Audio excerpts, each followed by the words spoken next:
السلام عليكم سيادنا، كنتمنى انكم تكونوا بخير وعلى خير. نهاركم مبروك وساعتكم سعيده. موضوع اليوم حول كلمه واحده اللي هي الهجره، لكن وراها الاف ديال القصص. الناس كتلقاها فرصه حياه جديده، والناس كتعيش فيها صدمات واوقات صعيبه. اليوم غادي نحكيو على الهجره، كيفاش كتكون في البدايات ديالها، شنو كيعاني المهاجر، شنو كيربح. غادي نهضروا على حقيقه بلا زواق باش تكون الهجره عندك قرار واعي ماشي مجرد حلم، باش تكون عارف راسك علاش غادي تدخل. اول يوم كتحزم الامتعه ديالك في الحقيبه ديالك، يعني حوايجك والحوايج الاساسيه فقط، لانك طبعا غادي لواحد البلاصه اللي مجهوله، وبالتالي ما غاديش تجمع كاع كلشي داكشي اللي عندك. كتحاول انك تدي معاك الاساسيات. كتكون النفسيه ديالك مزيج ما بين الحماس والخوف.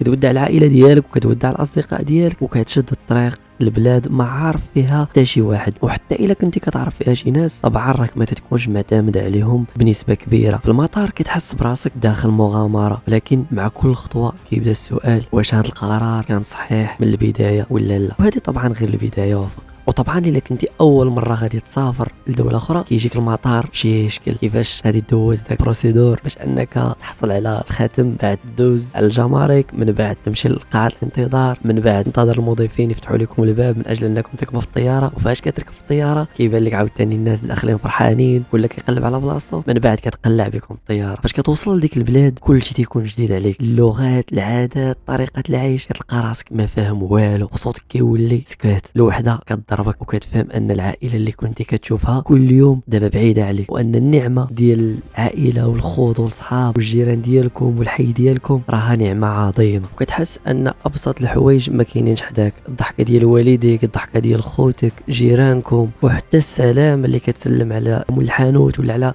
الناس اللي قرابين لك كتفتقدهم بزاف، وكتحس ماشي بحال ديال بلادك. وهذه طبعا ممكن نقدروا نسميوها صدمه ثقافيه. وكتبدا تتفتش على خدمه ماشي ساهل بعض المرات تخدم من البدايه، بعض المرات راك كتخدم في شي حوايج ماشي في المستوى ديالك. ممكن انت تكون قاري وخريج ديال الجامعه او عندك دبلومات، ولكن في البدايه طبعا كتكون بلاد جديده وما عندكش اللغه. كتقدر تخدم في اي حاجه، علاش؟ باش انك تقدر توفر الايجار ديالك، توفر المصاريف باش انك تقاد الاقامه ديالك وتولي قانوني في ديك البلاد. وكتبقى تسول على الادارات وكتسول على بزاف ديال الحوايج اللي خصك ضروري تفهمهم من البدايه. وهادشي كلشي كيكون طبعا جديد وكلشي معقد، وكتحس براسك صغير وسط عالم كبير. ولكن وسط هذه الظلمه كتولد الرغبه اللي كتخلي عندك واحد الاراده قويه باش انك تفرض راسك وسط هذا المجتمع الجديد، لانك طبعا جاي باش تغير الوضعيه ديالك، وكاينه اسره كتنتظر انك تغير الوضعيه الاجتماعيه ديالهم، لانك انت هو الامل ديالهم. شويه بشويه كتعلم وكتولي تفهم اللغه، كتفهم النظام، وكتقوي راسك وكتربط علاقات مع ناس جداد. وطبعا ديك الضغوط كتعلمك الصبر والمسؤوليه، وكتخليك تنضج بسرعه. كتولي كتعرف قيمه الوقت وكتعرف قيمه راسك. وهادشي طبعا كلشي كينتجوا عليه مجموعه ديال الايجابيات من الهجره اللي كتفتح لك افاق جديده، فرص كبر، دخل احسن، تعرف مع ناس من ثقافات مختلفه، كتكتشف راسك من جديد، كتولي شخص مستقل، وكتكتسب مهارات كنت تحسبها مستحيله تولي عندك، وكتولي قدوه للباقي ديال الاصدقاء ديالك في بلادك، وكتعطيهم الامل انهم ممكن الى غيروا المكان اللي هما فيه يقدروا يغيروا الاوضاع ديالهم. ورغم كل شيء كيبقى الحنين للوطن والام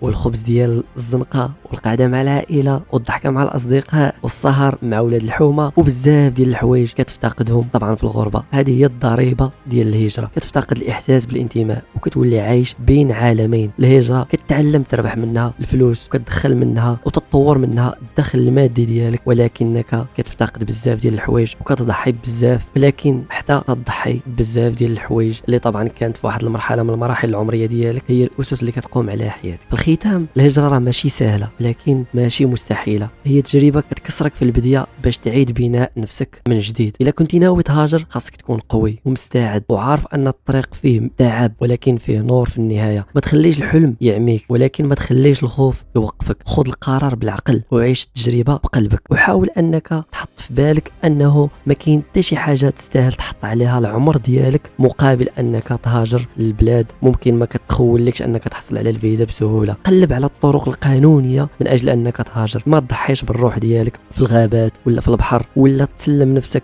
لشي شخص ينصب عليك باش يدير لك الرزق ديالك، باش يوعدك بانك غادي توصل لاوروبا اللي فيها غادي تحقق الاحلام ديالك على سبيل المثال. ولكن خدم عقلك، راه كاينين طرق قانونيه باش تهاجر، وجرب رحله الهجره لانك ما غادي تخسر والو.